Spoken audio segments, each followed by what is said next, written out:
Bismillah. Assalamualaikum warahmatullahi wabarakatuh.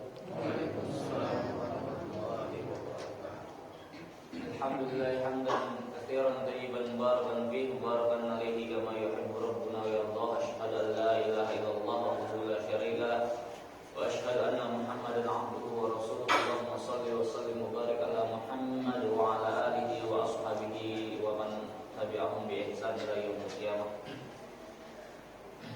Allahumma la sahla illa ma ja'altahu sahla wa anta taj'alul hazna idza syi'ta sahla. Rabbi shrah li sadri wa yassir li amri wahlul 'uqdatam min lisani yafqahu qawli.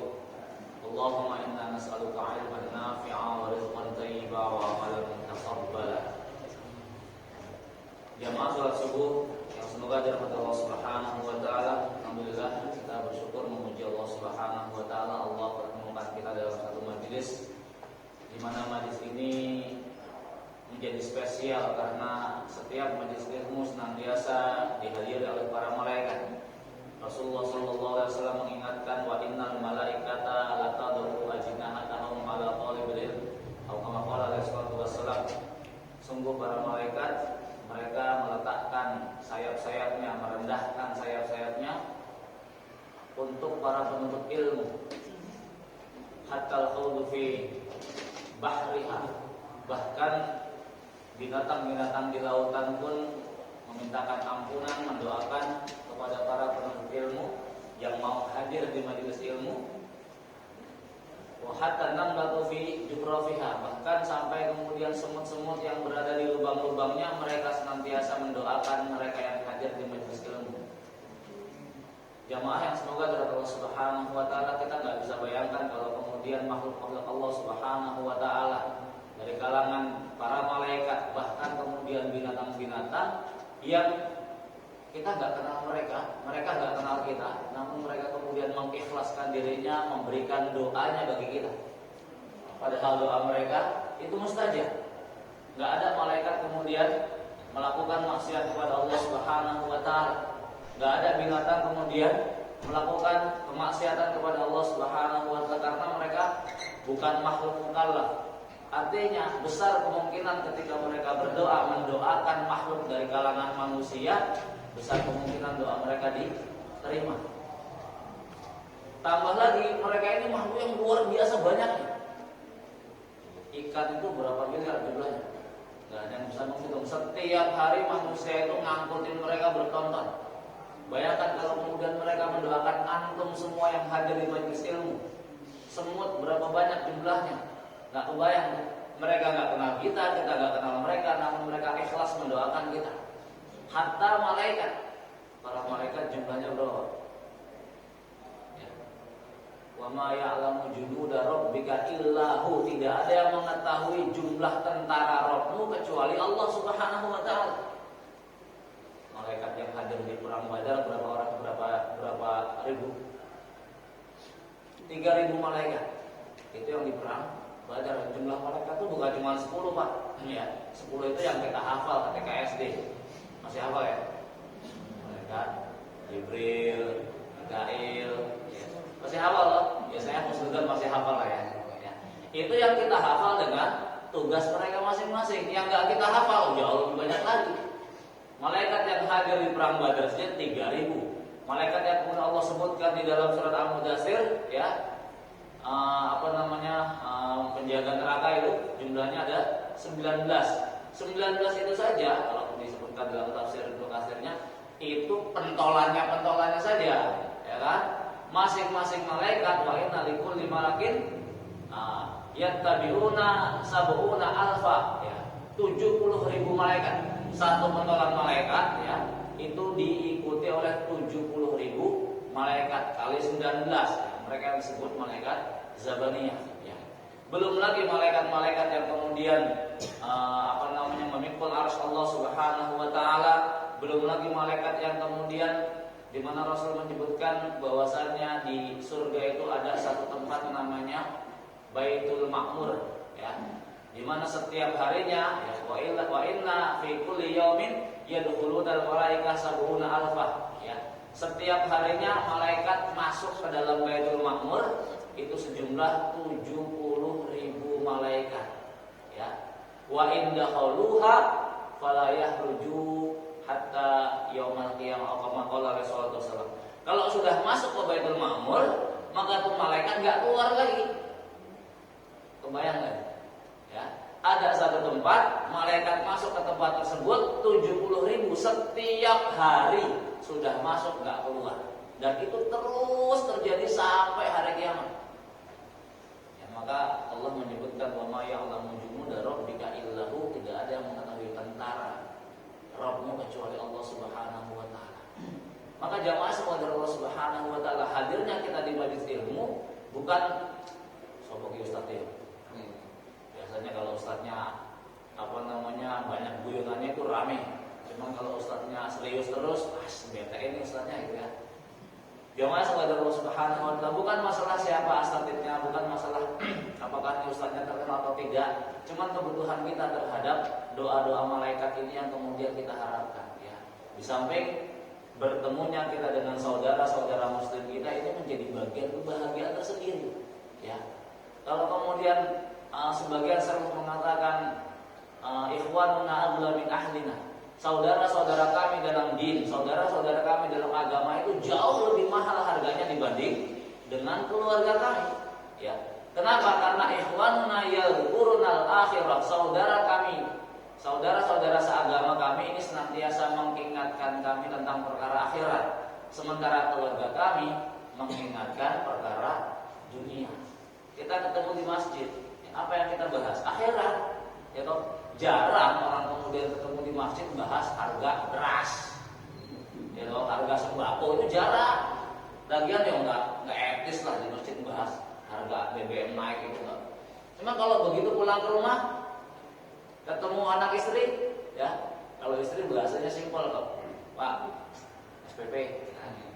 Pak, beras habis. Pak, macam-macam kan begitu. Itu kalau sudah ketemu keluarga, ya kan, yang diingatkan perkara-perkara dunia. Maka sekali lagi sebagian salaf menyebutkan bahwasanya saudara-saudara seiman itu jauh lebih mahal harganya dibanding dengan keluarga, karena mereka mengingatkan perkara-perkara akhirat. Maka disinilah kemudian poin terpentingnya ketika kita hadir di majelis ilmu, di samping berangkat dari sabda Nabi sallallahu alaihi wasallam, man salaka tariqan yaltamisu fihi ilman sahalallahu lahu bihi tariqan ilal jannah. Barang siapa yang kemudian menempuh satu perjalanan dalam tujuan mencari ilmu ya, maka Allah akan mudahkan baginya disebabkan oleh usahanya menempuh menuju majelis ilmu tersebut, jalan menuju jannah.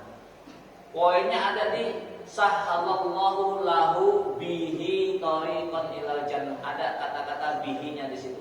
Bihi itu kembali kepada kalimat salaka tariqan. Artinya bukan kemudian apakah dalam majelis ilmu itu seseorang kemudian mendapatkan ilmu atau tidak lah, karena memang kemampuan manusia kan terbatas, berbeda-beda. Ada yang kemudian disampaikan sekali langsung nyantol seumur hidup gak hilang-hilang gitu ya. Ada yang kemudian terus dicekokin tapi yang gak hilang-hilang juga, gak nyantol juga. Ada sudah dihafalin, pindah lagi hafalan ini, yang pertama hilang lagi. Jadi bukan kemudian sebanyak apa ilmu yang dia miliki, namun upaya yang dilakukan manusia tadi, usaha yang kemudian dilakukan oleh manusia tadi mendapatkan apresiasi dari Allah Subhanahu wa taala dengan apa? Dengan dibayar, dimudahkannya jalan dia menuju surga. Bihinya itu tadi kembali ke salah. Sekalipun antum kemudian hadir di majelis ilmu sampai sini kemudian tidur, itu sudah dapat berkahnya, Pak. Ya kan jadi masalah, mau tidur gitu ya. Yang penting berkah daripada hadirnya di majelis ilmu ini sudah menjadi poin tersendiri, gitu loh. Ya, terlepas nih ustadznya siapa, enak apa kagak ngisinya, itu mah urusan nomor 15 lah ya. Yang penting tadi istighfar dari malaikat, istighfar dari makhluk-makhluk Allah yang lain. Ini yang kemudian kita harapkan mereka memintakan ampun kepada Allah atas dosa-dosa kita. Padahal kita sendiri jarang minta ampun sama Allah. Coba kalau mau jujur, sehari semalam berapa istighfar yang kita ucapkan? Kalau orang rutin baca zikir pagi petang paling enggak 100 ya loh. Tambah lagi istighfar kita setelah sholat ya. Itu kalau rutin ya, zikir pagi petang. Itu saja sholatnya kalau kemudian jamaah di masjid ya, berjamaah di masjid. Kalau kemudian sekalipun di masjid tapi enggak berjamaah, habis sholat langsung langsung kabur itu, ya, nggak pakai istighfar duluan. Maka jamaah semoga Allah Subhanahu wa taala berangkat dari kita menyadari bahwa dosa kita banyak, istighfar kita kurang, ya. Maka salah satu cara bisa kemudian kita teguh hadir di majelis ilmu, berharap makhluk Allah yang lain memintakan ampun kepada Allah atas dosa-dosa kita.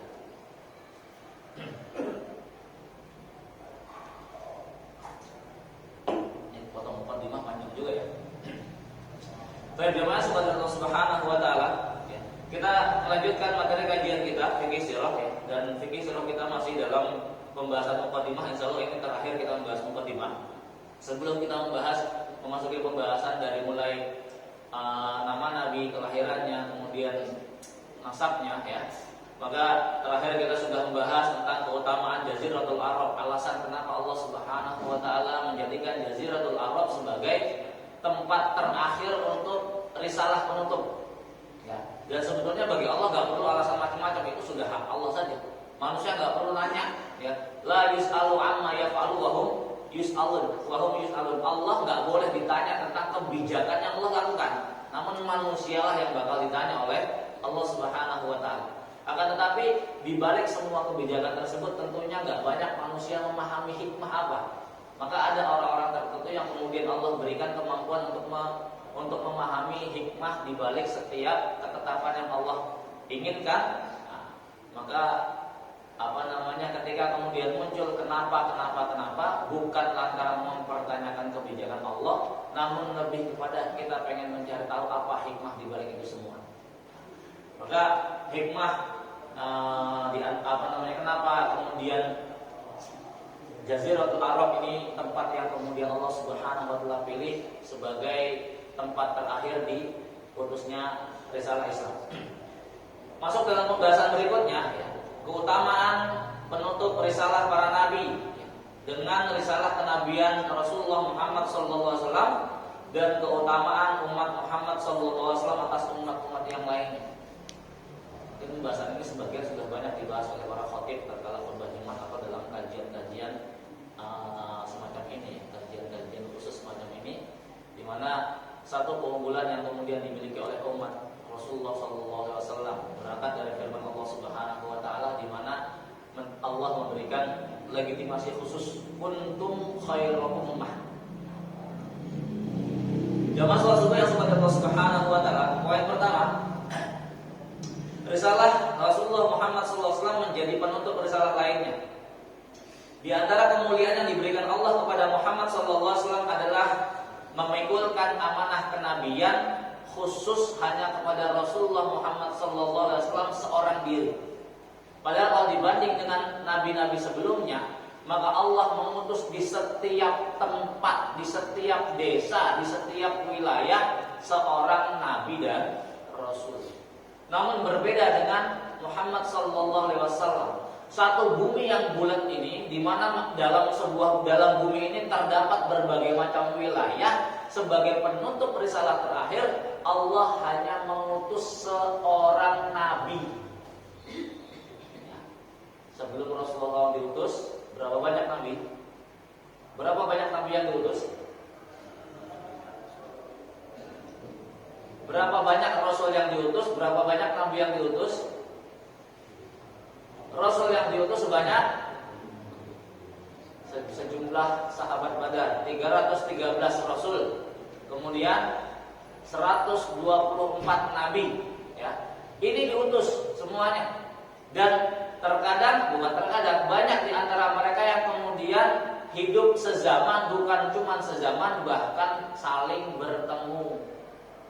Maka di zaman Raja Herodes itu, ya, Raja Herodes dalam sehari semalam pernah membunuh 70.000 nabi.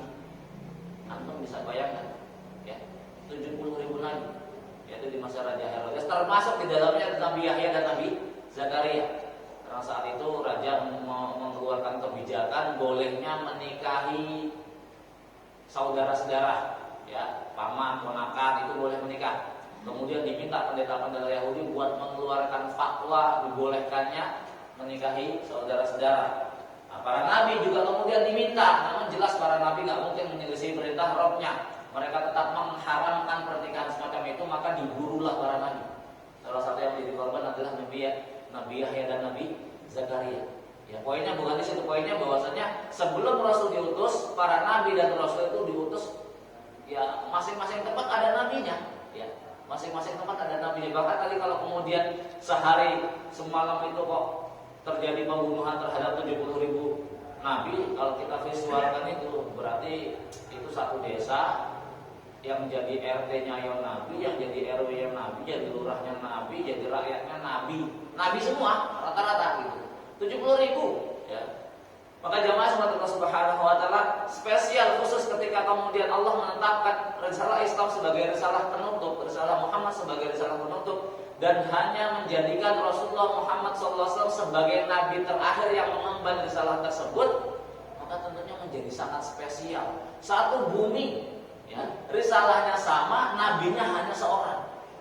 Dan bukan cuma kemudian dari kalangan manusia yang terkena beban kewajiban syariat, termasuk bangsa jin.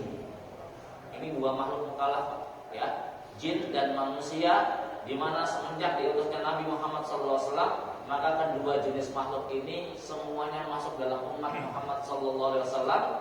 Di antara mereka yang kemudian tidak mau mengikuti umat Muhammad SAW, dipastikan pasti masuk neraka.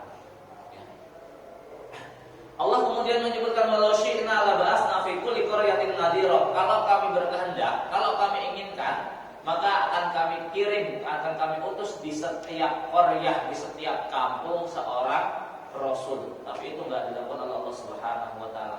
Kenapa? Karena spesialnya Muhammad sallallahu alaihi wasallam, maka kewajiban dakwah tersebut diletakkan di pundak Muhammad sallallahu alaihi wasallam. Mengemban dakwah untuk menyampaikannya kepada seluruh permukaan bumi. Pengkhususan beliau oleh Allah dalam mengemban risalah dakwah yang agung untuk menjadi rasul kepada dua jenis makhluk, jin dan manusia, adalah semata-mata untuk mengistimewakannya, memuliakannya, serta memberikannya pahala besar yang tidak memiliki bandingan. Apabila Allah menginginkan, maka Dia akan mengirim rasul pada setiap negeri dan setiap masa yang mengemban risalah kenabian atas nama Muhammad SAW. Hingga demikian beban yang ditanggung oleh Muhammad SAW bisa ringan. Ya, bagi-bagi tugas lah. Ya, ini sudah sudah umum sebetulnya kalau kemudian tugas itu dibagi-bagi supaya ringan. Namun itu tidak Allah berikan kepada Muhammad SAW.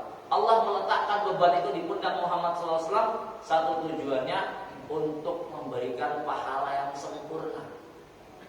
Sebagaimana Muhammad SAW itu mendapatkan rasa sakit 2 kali lipatnya manusia biasa.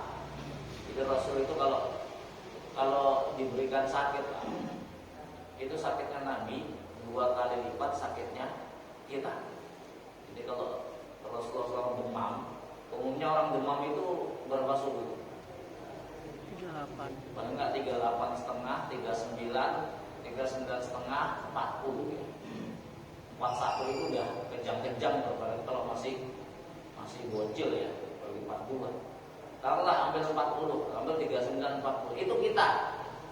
Rasul itu kalau lagi kena humma, kena demam, itu sampai paling enggak 78, 80. Atau bayangkan air mendidih berapa? 100. Hampir air mendidih.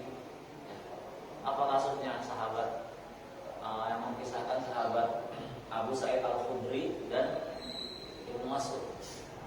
Ketika Rasul terkena humma, terkena demam, kemudian dua sahabat ini datang menjenguk ya, beda hari ya, beda waktu.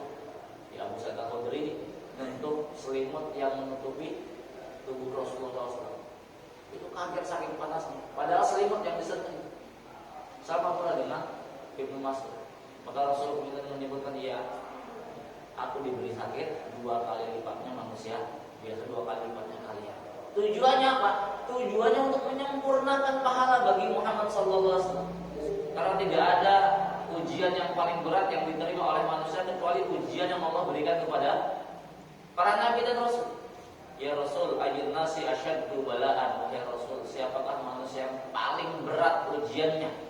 Rasul mengatakan al-anbiya was-sholihun fal-amsal wal-amsal. Manusia yang paling berat ujiannya itu adalah para nabi, kemudian orang-orang soleh dan yang semisal dengan mereka. Ya. Para nabi pernah, dan dari sekian banyak para nabi yang diberikan ujian yang Allah berikan kepada Muhammad sallallahu alaihi wasallam adalah ujian yang paling berat. Apa tujuannya? Menyempurnakan pahala. Kalau kemudian ujiannya 2 kali lipat, maka pahalanya pun 2 kali lipat. Maka jamaah yang Allah Subhanahu wa taala, keuntungan besar bagi kita. Kita nggak minta, namun kemudian Allah mentakdirkan kita menjadi umat Muhammad sallallahu alaihi wasallam. Dimuliakannya umat ini lantaran memiliki nabi yang bernama Muhammad sallallahu alaihi wasallam. Kenapa kemudian Muhammad sallallahu alaihi wasallam dimuliakan? Kenapa coba? Kalau yang mungkin masih ingat kajian Ramadan itu, ketemu itu nanti. Kenapa kemudian Muhammad SAW itu dimuliakan oleh Allah Subhanahu wa taala? Karena kepada Rasulullah SAW Allah menurunkan apa? Apa yang diturunkan Allah kepada Rasul? Al-Qur'an, Pak. Ya. Al-Qur'an. Kenapa Al-Qur'an itu mulia? Al-Qur'an itu makhluk atau bukan makhluk? Hah? Al-Qur'an itu apa? Makhluk bukan? Bukan makhluk ya, sepakat ya? Sepakat, harus sepakati dulu. Karena fitnah Mu'tazilah itu, fitnah Mu'tazilah di zaman Imam Ahmad bin Hanbal. Fitnah Mu'tazilah mengatakan di alam semesta itu hanya ada 2, ya. Kalau nggak khalik, ya makhluk, nggak ada jenis ketiga. Satu-satunya khalik itu hanya Allah. Selain daripada Allah namanya makhluk. Khalik itu pencipta, makhluk itu ciptaan. Pencipta itu hanya Allah. Selain daripada Allah adalah ciptaan. Baru kemudian digulirkan pertanyaan, lalu Al-Quran itu apa? Khalik atau makhluk? Ini fitnah tersendiri, Pak, Masya Allah. Kalau kemudian dikatakan Al-Quran itu khalik, wah, repot lagi, rusak akidahnya. Kalau kemudian dikatakan Al-Quran itu makhluk, kan tadi di alam semesta cuma ada 2 ya, khalik dan makhluk. Gak ada kemudian jenis yang ketiga. Kalau kemudian Quran itu dikatakan makhluk, maka efeknya apa? Apa kira-kira efeknya? Apa efek kalau kemudian Al-Quran itu dikatakan makhluk? Kalau Al-Quran dikatakan makhluk, maka akan tersanding pula segala kelemahan makhluk. Sehingga kalau Quran makhluk berarti boleh dikritisi, berarti Quran punya kelemahan, berarti memungkinkan Quran itu salah. Maka Imam Ahmad bin Hanbal tetap mengatakan Quran itu adalah kalamullah. Kalau kemudian dia bersanding dengan Allah, maka bersanding pula semua kesempurnaan yang dimiliki oleh Allah. Maka Quran tidak memiliki kelemahan. Kenapa? Dia adalah firman Allah Subhanahu wa taala. Dia bukan makhluk.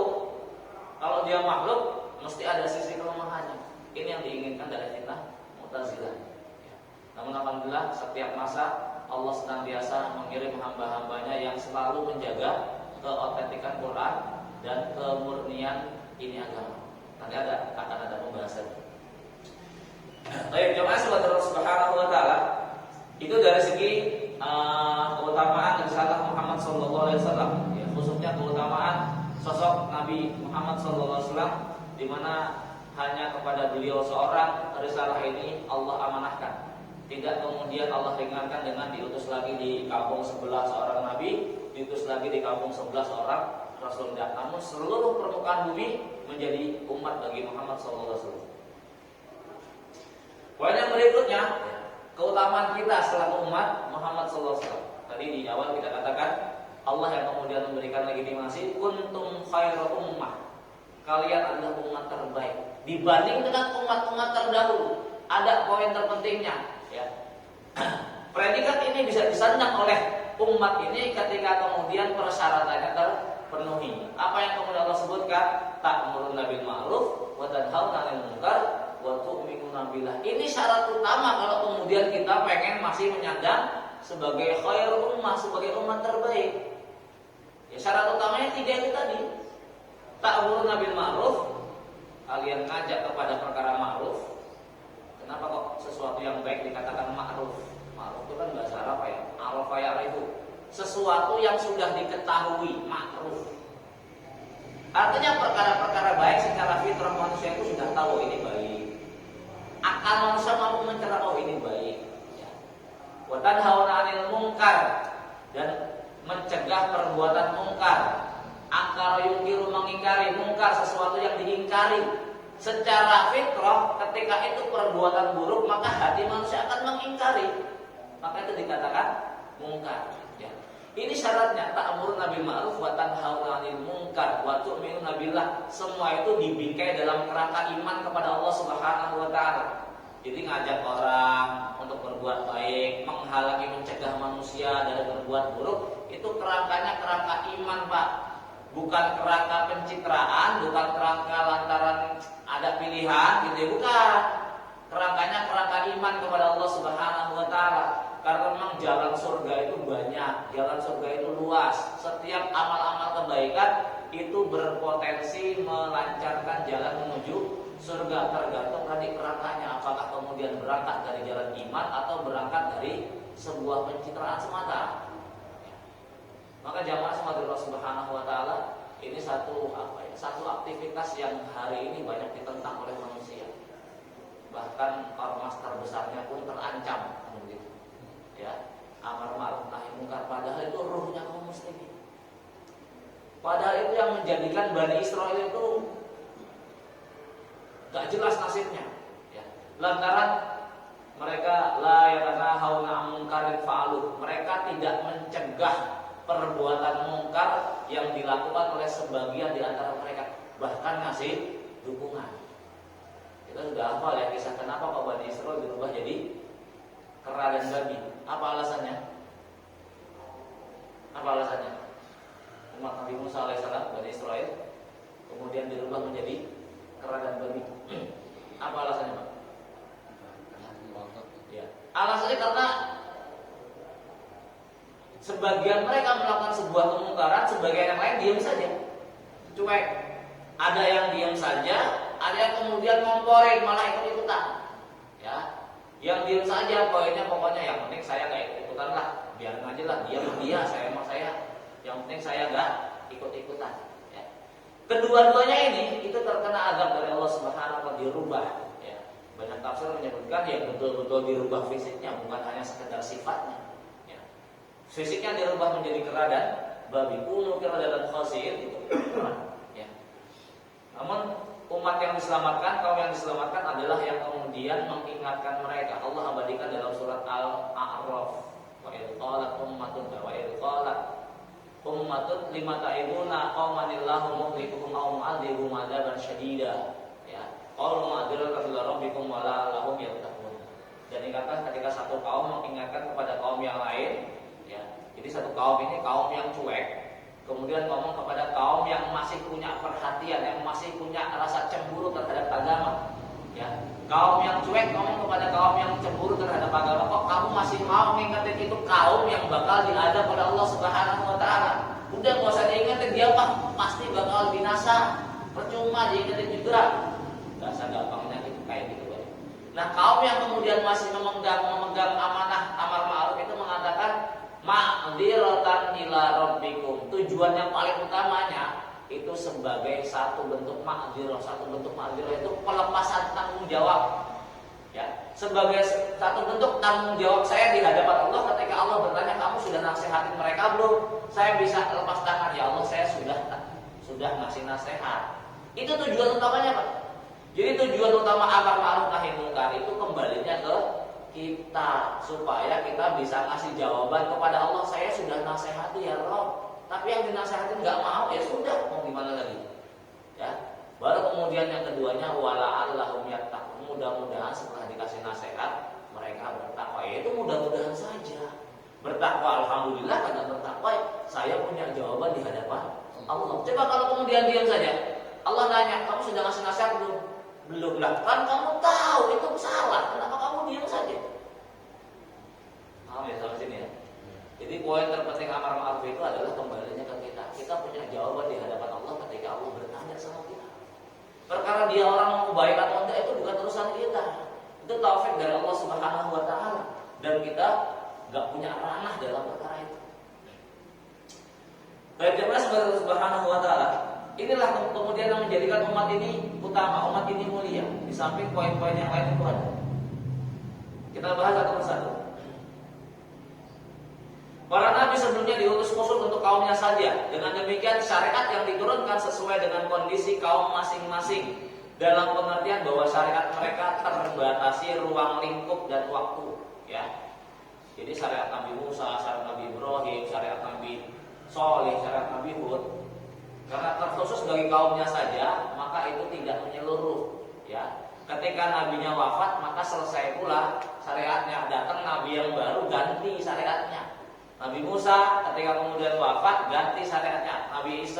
Nabi Isa ketika beliau diangkat oleh Allah Subhanahu wa taala, ganti syariatnya, ya. Ini nabi-nabi terdahulu. Beda dengan risalah Nabi Muhammad SAW. Rasul sudah wafat 1400 tahun yang lalu, tapi syariatnya sampai hari ini masih terjaga dan terus akan terjaga sampai menjelang terjadinya hari kiamat. Lihat, apa nggak spesial di syariat? Spesial banget, ya. Sebagaimana Allah kemudian menyebutkan al-yawma akmaltu lakum dinakum wa atmamtu 'alaikum ni'mati wa raditu lakumul Islam madina. Pada hari ini telah aku sempurnakan bagi kalian agama, ya, dinun. Jamaah sahabat Allah Subhanahu wa taala, kenapa kemudian dalam Islam agama itu disebut, di dalam syariat agama itu disebut? Sebetulnya kalau kata-kata din itu diartikan agama itu terlalu minim, ya, artinya, karena agama itu kan itu dari dua kata a dan gama, ya, yang guru bahasa Indonesia. Antum guru bahasa Indonesia? A dan gama. A itu artinya tidak, gama itu artinya rusak, kan begitu. Jadi kalau kemudian kok din itu diartikan tidak rusak, nah, itu terlalu sempit maknanya.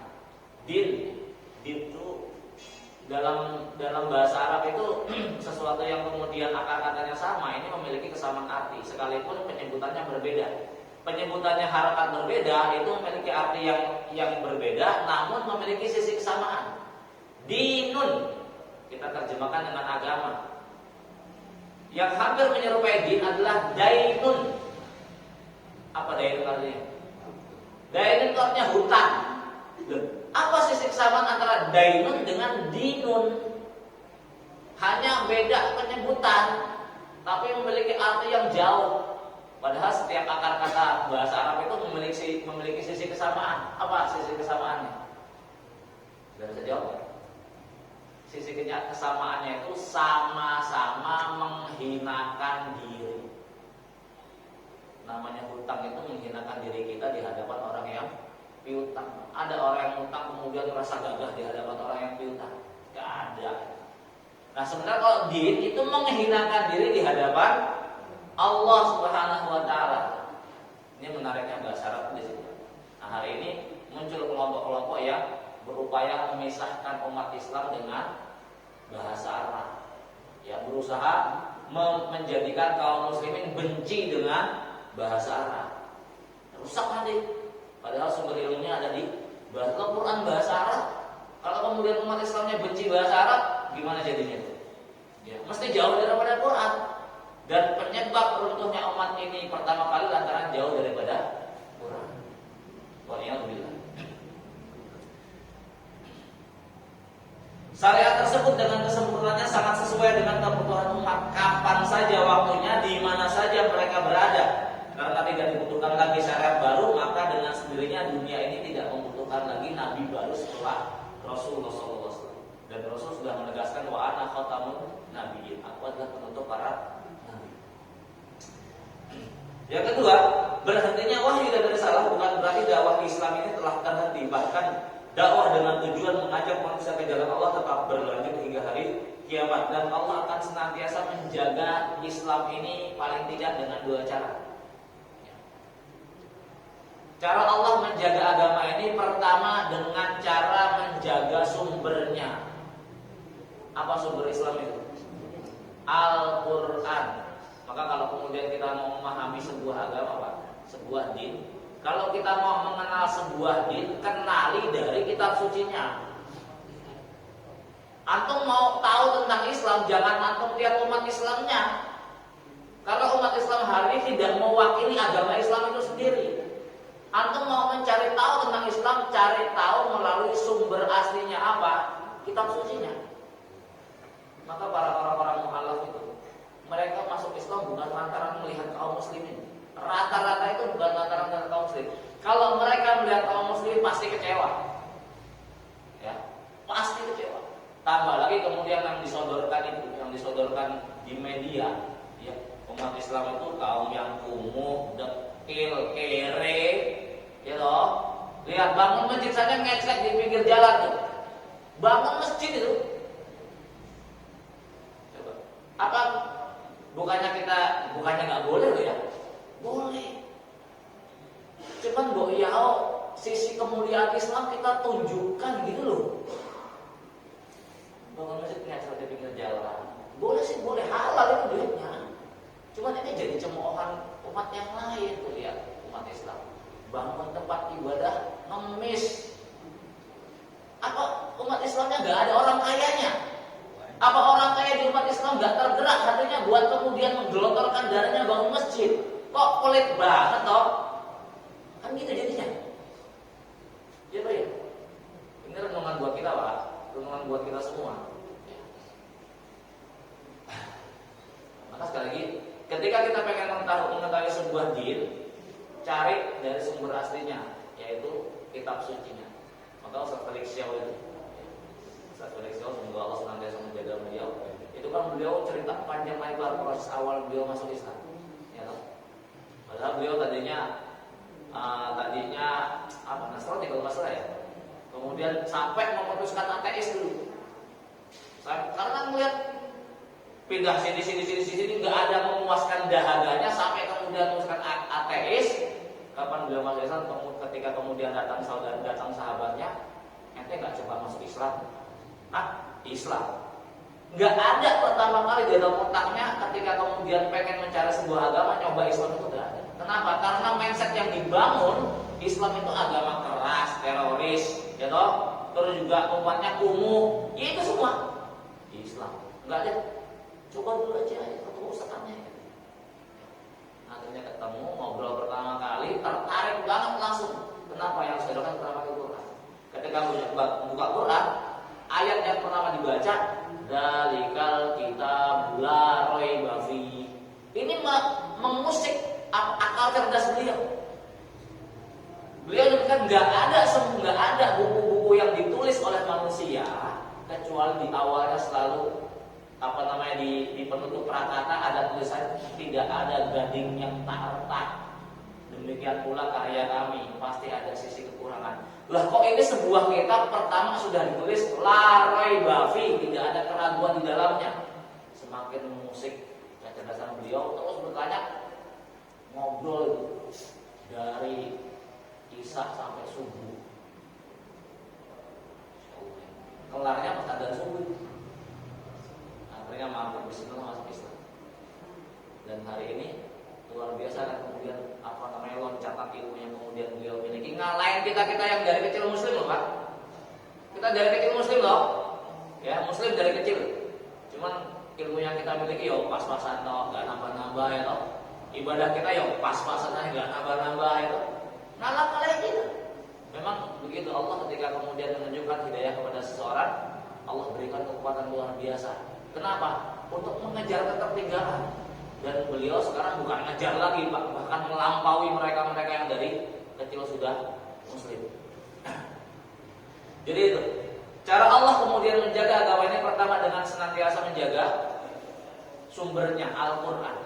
Banyak kemudian kalangan mencoba untuk melemahkan Al-Quran. Bahkan di masa Khalifah Al-Ma'mun itu ada ketika Khalifah Al-Ma'mun punya satu majelis, ya majelis pertemuan, hadir pula di dalam seorang Yahudi. Kita tahu Yahudi ini kan salah satu bangsa yang Allah berikan kecerdasan luar biasa ya. Dari segi retorika bicara macam-macam lah ya. Kemampuan akalnya itu memang di atas rata-rata. Ya. Ketika kemudian Khalifah Al-Ma'mun ini melihat tadi orang Yahudi tadi, kemudian disamperin sama beliau. Ya. Anda seorang Nasrani atau Yahudi? Maka dia katakan saya seorang Yahudi. Al-Ma'mun kemudian mengatakan masuk Islam lah, nanti tak kasih sesuatu. Oh nggak mau, saya nggak akan masuk Islam. Singkat cerita, berlalu waktu 1 tahun. Ya. Ternyata dalam tempo 1 tahun ini si Yahudi tadi tergelitik dengan ajakan Khalifah Al-Ma'mun tadi untuk masuk Islam. Ya. Bertemu lagi dengan Khalifah Al-Ma'mun di tahun berikutnya, statusnya sudah menjadi seorang Muslim. Kaget Khalifah itu. Kamu kan yang tahun dulu ketemu di majelis saya di sini. Kamu mengatakan gak akan masuk Islam. Kenapa kok sekarang jadi Muslim? Iya, selama rentang 1 tahun saya tergelitik dengan ajakan Anda. Kemudian saya membuat sebuah sebuah tester percobaan. Ya, saya ngambil kitab Taurat. Ya. Saya ngambil kitab Taurat, kemudian saya salin sebanyak 3 lembar. Saya tambah-tambahin, saya kurang-kurangin, saya jual ke rahib Yahudi. Wah, mereka senang banget itu beli. Ya, senang banget itu dibeli salinan kitab Taurat yang saya tulis, padahal sudah saya tambah dan saya kurangi. Kemudian saya baca itu Injil, ya kan? Sama, saya ambil 3 halaman, ya 3 lembar, saya salin 3 lembar itu, kemudian saya tambah lagi, ya saya tambahkan sesuai selera saya kurangi apa yang tidak sesuai selera saya. Saya jual ke pendeta. Wah, antusias banget, dibeli itu tulisan saya, ya. Salinan Injil yang saya tulis dikit. Saya coba baca Quran, ya. Kemudian saya salin, saya tambahi apa yang kemudian sesuai selera saya kurangi yang tidak sesuai selera, saya jual kepada bahasa sekarang para ustadz lah ya, para ulama. Namun apa yang saya diomelin, ya. Mereka marah-marah, kemudian ya nggak ada yang mau beli lah. Dari situ saya memahami Quran satu-satunya kitab suci yang terjaga. Jadi cara Allah jaga Quran itu sederhana banget, Pak. Ya, gampang sekali. Kita nggak usah pusing-pusing bagaimana cara Allah menjaga agama ini 1400 tahun bertahan dan tanpa tercampuri sesuatu. Ya. Artinya rusaknya itu nggak totalitas gitu loh. Nanti pembahasan kedua itu gitu. Jadi yang pertama, cara Allah menjaga agama ini dengan menjaga Al-Quran. Poin yang kedua, cara Allah menjaga agama ini dengan senantiasa memunculkan satu kelompok yang dia senantiasa berada di atas kebenaran. Jadi keunggulan umat ini, salah satu keunggulan umat ini nggak akan bersepakat di atas kebatilan semuanya. Ketika kemudian muncul pemahaman-pemahaman yang menyimpang, maka akan senantiasa Allah hadirkan baik seseorang ataupun sekelompok manusia yang kemudian meluruskan penyimpangan tersebut. Muncul penyimpangan agama Islam Nusantara, apa semua sepakat? Islam Nusantara bagus. Gak ada yang sepakat lah. Bahkan muncul orang-orang kemudian menentang pemahaman kayak begitu. Ini keunggulan umat ini. Artinya apa? Agama Islam ini akan senantiasa ada mereka-mereka yang kemudian Allah hadirkan untuk memurnikan ajaran ini. Ketika muncul para penyimpang-penyimpang agama, Allah selalu hadirkan. La tazalu ta'ifatun min ummati zahirina 'alal haq. Akan senantiasa ada sekelompok dari umatku yang mereka zahirina 'alal haq. Mereka akan senantiasa berada di atas kebenaran, tidak akan membahayakan mereka orang-orang yang menyelisihi mereka, dan Allah akan senantiasa memenangkan mereka sementara mereka tetap dalam kondisi seperti itu. Itu terus sampai hari kiamat. Akan senantiasa ada Thaifah Mansurah, Thaifah yang ditolong oleh Allah Subhanahu wa taala, firqatun najiyah, kelompok yang mendapatkan keberuntungan. Ini senantiasa ada sampai kemudian menjelang hari kiamat. Jadi agama Islam akan senantiasa terjaga, Al-Quran ini akan senantiasa terjaga, dan umat ini tidak akan pernah bersepakat di atas kebatilan. Ketika muncul kelompok-kelompok yang berusaha merusak Islam dari dalam, maka akan senantiasa Allah hadirkan orang-orang yang kemudian tetap menjaga. Di samping itu juga jaminan dari Rasulullah SAW. Ketika Rasul menyebutkan wa ana khatamun nabiyyin, aku adalah penutup para nabi, la nabiyya ba'di, tidak ada nabi setelahku. Maka Rasul memberikan jaminan setiap 100 tahun Allah akan hadirkan seorang mujaddid, mayyujaddidu hadzal din. Dan setiap 100 tahun Allah akan hadirkan seorang yang memperbaharui agama. Konteks memperbaharui agama ini bukan kemudian totalitas, Pak. Ya, bukan kemudian totalitas. Artinya agama ini tetap, Islam ini tetap menjadi dominan, namun ada sisi daripada Islam yang kemudian dilupakan oleh umat. Ya. seperti termasuk di dalam yang kemudian dimaksud mujaddid, ya, yang kemudian disebutkan sebagai mujaddid salah satu adalah Khalifah Umar bin Abdul Aziz. Ya. Kenapa? Karena saat beliau kemudian diangkat menjadi khalifah, umat saat itu kehilangan sifat zuhudnya. Maka kemudian beliau hadir dengan kemudian yang paling menonjol dari beliau sifat zuhud. Tatkala seluruh khalifah-khalifah sebelum beliau glamor dengan harta, maka hadir Umar bin Abdul Aziz dengan sifat zuhudnya. Dikembalikan itu umat kepada sifat zuhud. Terus begitu. Ya, senantiasa begitu. Baik, jamaah sebagai Allah Subhanahu wa taala. Tadi berapa jam? 546 ya? Ya, suruknya berapa? 46 ya? Sampai mulai lagi. Masih ada bahasanya, masih agak panjang. Ternyata nggak kelar juga nih kita ya, mukadimah terakhirnya ya. Baik, jamaah sebagai Allah Subhanahu wa taala, daripada saya dikomplain ya, maka kita kelar ya. Cuman begini ya. Satu hal terpenting dalam kita menuntut ilmu adalah ta'zim kita terhadap ilmu tersebut.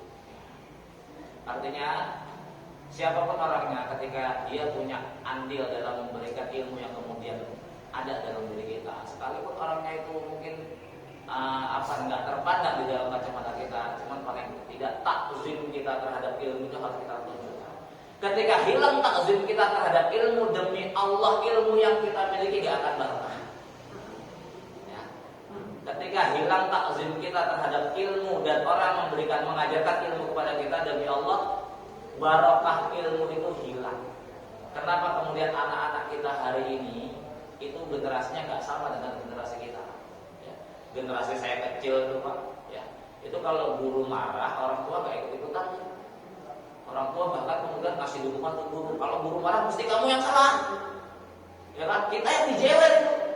Tapi generasi sekarang guru marah, orang tua campur tangan melaporin guru ke polisi. Demi Allah itu ilmu yang dimiliki anak itu gak barokah. Ya. Sekecil apapun ilmu yang pernah seorang guru berikan kepada kita, kewajiban kita untuk takzim terhadap guru tersebut. Ya. Hatta itu guru TK. Ya, paham sampai sini ya. Maka ketika kemudian ada sesuatu yang kita komplain terkait orang-orang yang pernah memberikan ilmu kepada kita, paling tidak jaga adab. Karena memang adab ini menjadi bagian daripada perkara-perkara di antara perkara yang ada dalam Islam. Dan Rasulullah SAW telah mengajarkan semua itu, para sahabat telah mengamalkan semua itu. Adab dan akhlak ini menjadi perkara penting juga dalam Islam. Di awal kita sudah katakan, inna mabistu liutammima makarimal akhlak. Rasul diutus salah satu tujuan utamanya adalah menyempurnakan akhlak manusia. Maka akhlak ini, akhlak dan adab menjadi pakaian bagi kaum muslimin dalam segala sisi. Jamaah sebagai Allah Subhanahu wa taala ya. Sudah hampir surut. Saya kira kita cukupkan. Kalau memang nanti ada sesuatu yang pengen kita diskusikan di luar di luar jam kajian ya, supaya mungkin yang punya hajat bisa segera meninggalkan majelis karena majelis sudah kita tutup secara resmi. Baik, kita akhiri dengan kafir majlis. Subhanallahumma wa bihamdika asyhadu an la ilaha illa anta astaghfiruka wa atubu ilaik. Aqulu qouli hadza wa sallallahu nabiyina Muhammad. Assalamualaikum warahmatullahi wabarakatuh. Waalaikumsalam. Alhamdulillah, jazakallahu khairan.